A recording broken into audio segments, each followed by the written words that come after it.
Okay फिर अपने गले में डालो मैं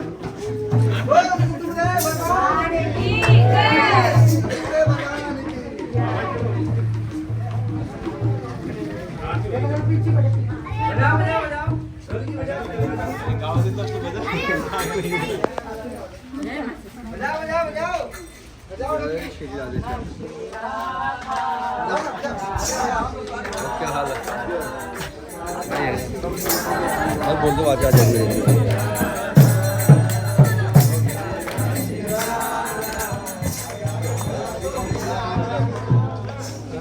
बढ़िया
हमारा शरीर चलेगा प्रारब्ध के अनुसार, अनुकूलता प्रतिकूलता, सुख दुख, गर्मी सर्दी, अनुकूल प्रतिकूल परिस्थितियाँ, ये सब प्रारब्ध के अनुसार। इसमें ना भगवान का जोर चलेगा, ना हमारा, ना किसी तीसरे का।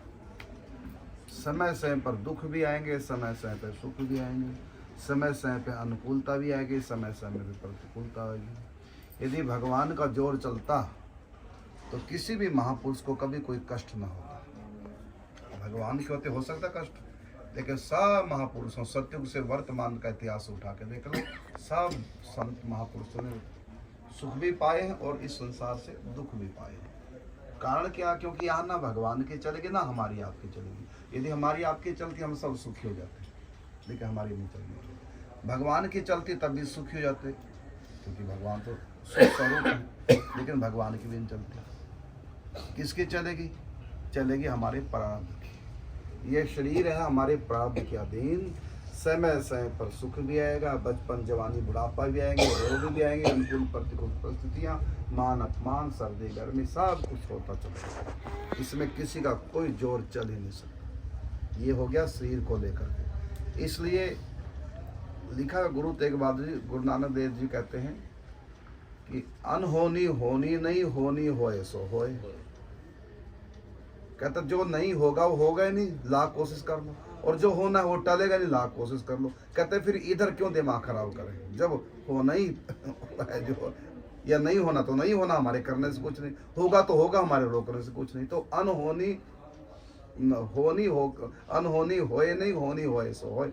तो कहता क्यों दिमाग खराब करें। इसलिए इधर साधकों को सोचना नहीं, क्योंकि ना हमारा बस चलेगा ना भगवान का चलेगा, प्रारब्ध का। और ये अकाट्य नहीं है, प्रारब्ध सबको भोगना पड़ेगा। ये हो गया शरीर। इसलिए शरीर को लेकर हम निश्चिंत हो जाए, क्योंकि हमारी जब चलनी, हम अलर्ट क्यों रहे? जब हमारी चलनी नहीं है तो हम अलर्ट क्यों रहे?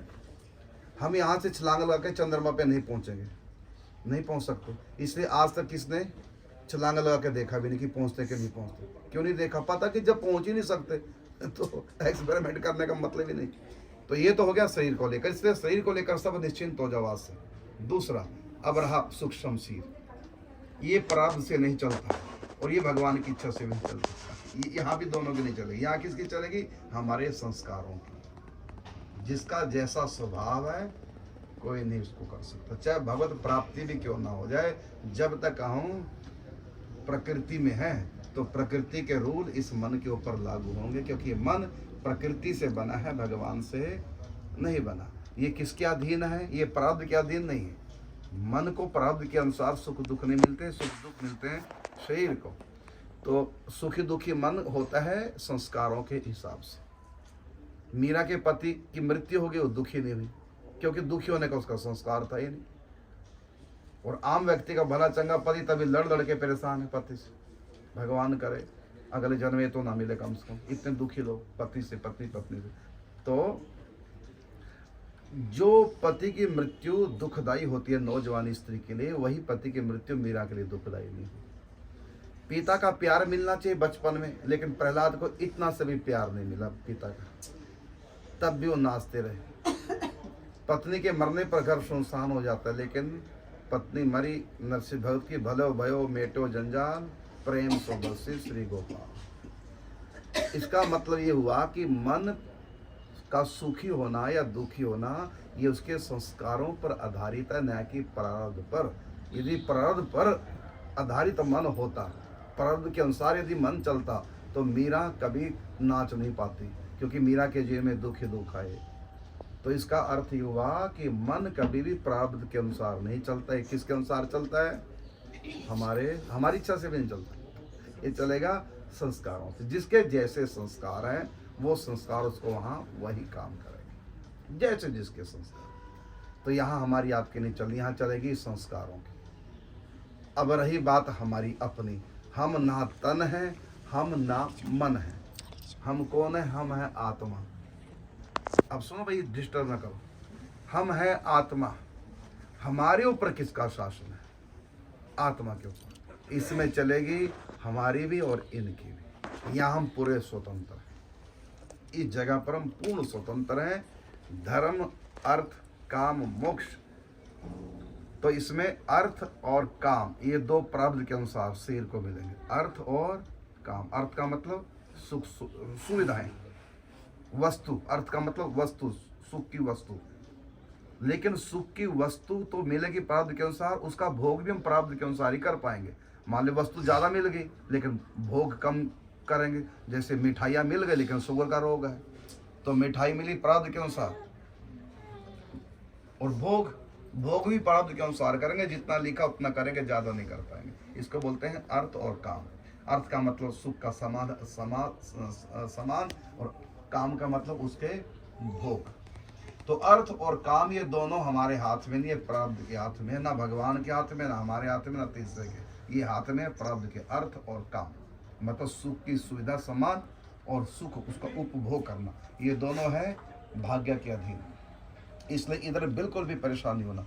अब रही बात धर्म और मोक्ष, ये हमारे हाथ में, हमारे हाथ में केवल धर्म करके मतलब साधन भक्ति पूजा पाठ चिंतन करके धर्म करके मुक्ति को प्राप्त करना, लिए हमारे हाथ में।